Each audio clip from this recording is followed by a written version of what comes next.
आपका दोस्त और होस्ट अजय यादव और आप देख रहे हैं टेक सपोर्ट चैनल पर। टॉपिक आपने थंबनेल टाइटल में देखा, आपने सही गेस किया। टॉपिक है how to stop forwarding message. मतलब आपके फोन का एसएमएस किसी और के पास जा रहा है, किसी और नंबर पे जा रहा है, तो उसको कैसे रोक सकते हैं। आज इसी टिप पर वीडियो बना रहा हूं और इस वीडियो पे आकर के आपने सही किया है, यह 100% सोल्यूशन होगा। ज्यादा बकवास नहीं करते हैं और आपको इस टॉपिक के ऊपर ले चलते हैं और दिखाते हैं इसका सोल्यूशन क्या है। तो देखिए, अगर आपका एसएमएस फॉरवर्ड हो रहा है किसी और नंबर पे और आपके सामने फिजिकली दिखाई दे रहा है कि कोई मैसेज है आपके फोन से ऑटोमेटिक किसी और के पास फॉरवर्ड हो रहा है, तो इसका सोल्यूशन क्या है समझाते हैं।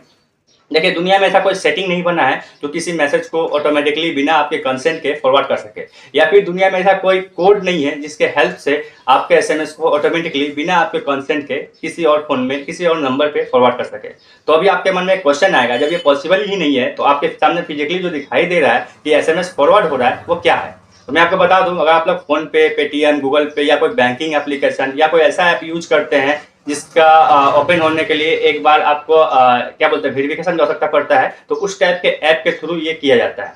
आपने उस एप्लीकेशन को इंस्टॉल किया होगा तो उसमें परमिशन दिया होगा, मैसेज का, कॉन्टैक्ट हिस्ट्री का और क्या बोलते हैं गैलरी वगैरह सबका ऑप्शन देते हैं। तो उसके थ्रू जब भी वो एप्लीकेशन इंस्टॉल होगा तो सारा परमिशन लेके बैठ जाएगा, तो वो अपने मन से कुछ भी कर सकता है। तो इसके थ्रू ये चीज होता है। तो जो भी हो रहा है वो फोन पे, पेटीएम, गूगल पे या फिर कोई बैंकिंग ऐप या फिर कोई ऐसा एप्लीकेशन जिसको वेरिफिकेशन की आवश्यकता पड़ता है उसके थ्रू हो रहा है। ये कोई है नहीं कि आपका फोन को हैक कर लिया, मैसेज कर लिया और आपका एसएमएस किसी और फोन में दूसरे के नंबर पे जा रहा है। ऐसा पॉसिबल नहीं है, ठीक है। ये पॉसिबल कब है? दो कंडीशन में कि अगर किसी ने फोन आपका हैक किया है तो वो दो तरीका से करेगा, या तो वो कोई स्पाई ऐप इंस्टॉल कर देगा आपके फोन में, या फिर कोई रिमोट एक्सेस एप्लीकेशन इंस्टॉल कर देगा जिसके हेल्प से वो घर बैठे अपने फोन से एसएमएस को देख पाएगा आपके फोन का, ठीक है। लेकिन फिजिकली आपके फोन में एसएमएस जो फॉरवर्ड हो रहा है वो आपको दिखाई नहीं देगा। लेकिन आपका क्वेश्चन है कि फिजिकली आपको दिखाई दे रहा है कि आपके फोन के एसएमएस से कोई एसएमएस किसी और नंबर पर ऑटोमेटिक फॉरवर्ड हो रहा है बिना आपके कॉन्सेंट के, आपने उसको सेंड नहीं किया, ठीक है। तो पहले समझते हैं एसएमएस फॉरवर्ड क्या होता है।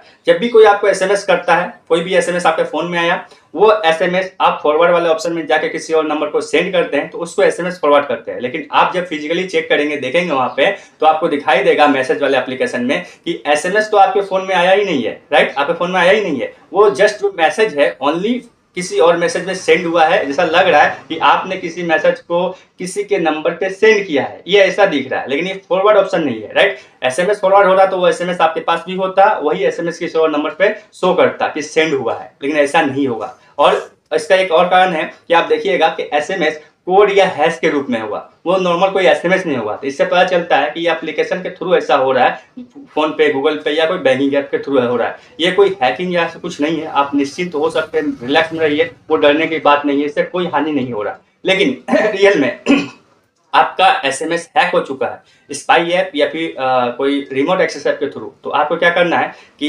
क्या करना है, आपको उस एप्लीकेशन को हाइड वाले सेक्शन में जाकर के हटा देना है या फिर एडमिन वाले सेक्शन में जाकर के हटा देना है। अगर इसके बाद भी आपका सोल्यूशन नहीं होता है तो आपको फोन को अपना रिसेट मार देना है। एक बार रिसेट मार के देखिएगा, आपका प्रॉब्लम सॉल्व हो जाएगा। लेकिन फिर भी वैसे ही मैसेज हैश या कोड के रूप में फिर से ट्रांसफर हो रहा है, तो आप समझ जाइए वो जो प्रॉब्लम हो रहा है वो प्रॉब्लम नहीं है, वो जस्ट एक वेरिफिकेशन है। वो गूगल पे, फोन पे या पेटीएम के थ्रू हो रहा है या कोई बैंकिंग ऐप के थ्रू हो रहा है। सारे एप्लीकेशन को हटा दीजिए आप, उसके बाद देखिएगा आपका प्रॉब्लम बंद हो जाएगा। क्यों? क्योंकि वो जो प्रॉब्लम है वो प्रॉब्लम नहीं है, वो नॉर्मल वेरिफिकेशन है। वो दूसरे एप्लीकेशन जैसे फोन पे, गूगल पे और बैंकिंग ऐप के थ्रू ये हो रहा है। ये कोई प्रॉब्लम नहीं है जिसका मैं सोल्यूशन बताऊं। इससे पहले मैंने और भी 2 वीडियो बनाए हैं, उसको आप देख लीजिएगा अगर दूसरा प्रॉब्लम है तो। अगर वीडियो पसंद है लाइक करना। तब तक के लिए बाय, जय हिंद, धन्यवाद।